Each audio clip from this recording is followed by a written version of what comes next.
Over the last few days, there's been lots of news flow around domestic violence and abuse and unfortunately even brutal murder. So I wanted to share my initial thoughts on this. There's just so much to talk about, but I just wanted to give you my first read.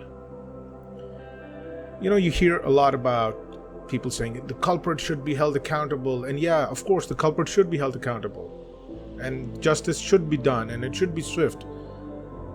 But yeah, that's the symptom. Guess who doesn't go behind bars or the gallows even? Society. We, as part of the society, are the enablers of these culprits. And why do I say that?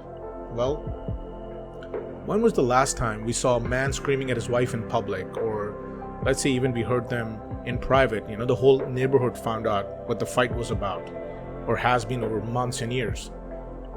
But what did we do? We stayed quiet.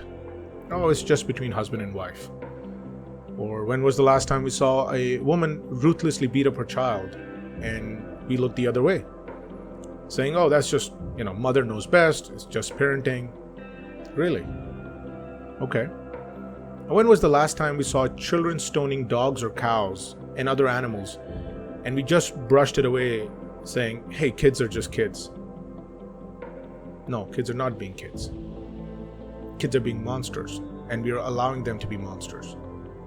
When there is a theft in the neighborhood, we quickly form neighborhood watch groups and become ever more vigilant, start supporting each other, start sharing information of all sorts.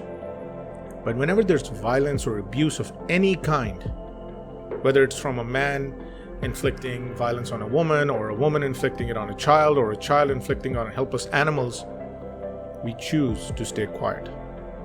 It's none of our business, right? No, it is our business. The Dutch philosopher Erasmus said, and I quote, "He who allows oppression shares the crime," end quote.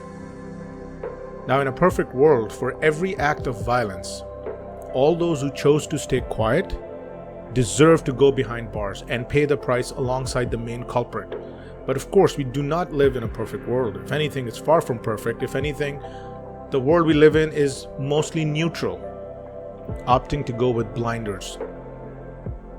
A neutral stance on violence is a permission slip that, mark my words, will one day cost us and our families too.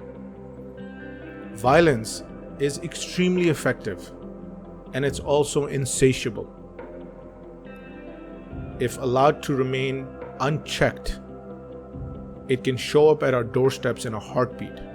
And no, you can't raise your home's boundary walls high enough to keep it outside. We think somehow violence lives outside our home. No, violence lives within the boundaries of our minds. How we raise and nurture our children. What kind of discussions we're having. What is the level of awareness of even certain disorders amongst the family members.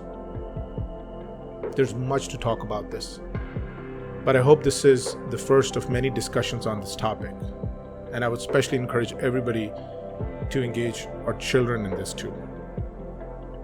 But beyond discussions, even more importantly, let's show our children on how to leave a mark and not a scar.